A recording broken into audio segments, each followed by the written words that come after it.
Gail Samak-Lemon is a CNN contributor and a senior fellow at the Council on Foreign Relations.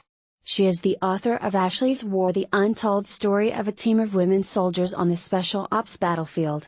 The opinions expressed in this commentary are hers. This week saw a great deal of discussion about America's wars. But less has been said about its peace.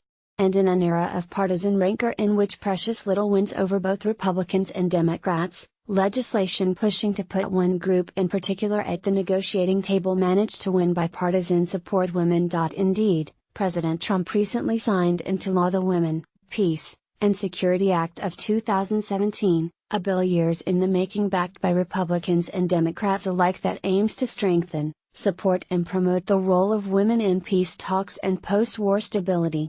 The idea, backed by data-led research, is that when women are part of the discussions to end the fighting, wars are more likely to stay ended. And to bring a just peace that includes all the population, not just half. This is a good idea, not just because half the population should have a say as their country fights for its future. The chances for securing stability and building peace grow when women are included. A study conducted by the International Peace Institute found that peace agreements are more likely to last at least 15 years when women are included in the process. Women are often the canary in the coal mine when it comes to security. 2 years ago, months before U.S. military officials began speaking about the role of ISIS in Afghanistan and years before the mother of all bombs got dropped, Waisma Fru, a civil society leader and women's rights activist who is now part of her country's High Peace Council, wrote to tell me about ISIS leafleting in Nangarhar. Fru told me that women activists in the area had written to say that extremism was taking hold in their neighborhood, with little to stop it. But despite their presence on the front lines of extremism, peace talks have stubbornly excluded women. As Jamil Bijia wrote recently in Newsweek, between 1992 and 2011, women were fewer than 4% of signatories to peace agreements and 9% of negotiators.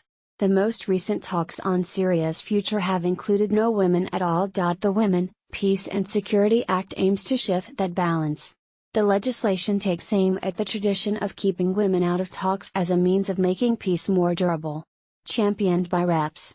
Kristi Noem, Republican South Dakota; Jan Skakowski, Democrat Illinois; Ed Royce, Republican California; and Delia Tangle, Democrat New York. The law calls for the U.S. to promote the meaningful participation of women in all aspects of overseas conflict prevention, management, and resolution, and post-conflict relief and recovery efforts. To help make a reality of these lofty words, the legislation requires the State Department and Pentagon to train its team members on the importance of women's participation in security. It also encourages the U.S. to support more women at the peace table and promotes the increased participation of women in existing programs that provide training to foreign nationals regarding law enforcement, the rule of law and professional military education. Indeed, Admiral Kurt Tidd, the head of U.S. Southern Command, has been among the biggest champions of women in the security sector. We know we must adapt in the face of complex missions facing our men and women. Experience has shown us that real success and our operational effectiveness depends on more than just our military capabilities.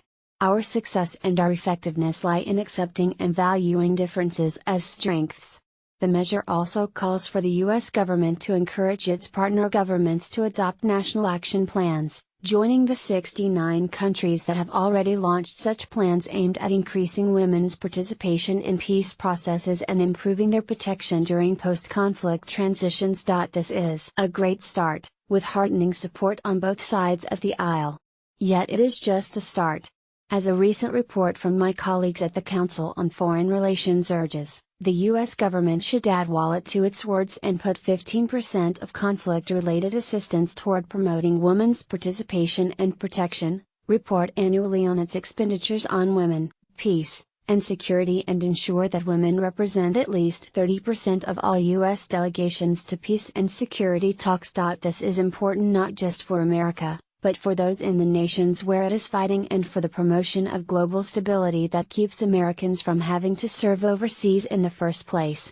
The fact that women, peace and security is a law and can be a law binding U.S. government to allocate funding and resources is good news, says Fru, who says that U.S. support is bringing Afghan women into the security sector and also improving conditions for them. Right now there are a number of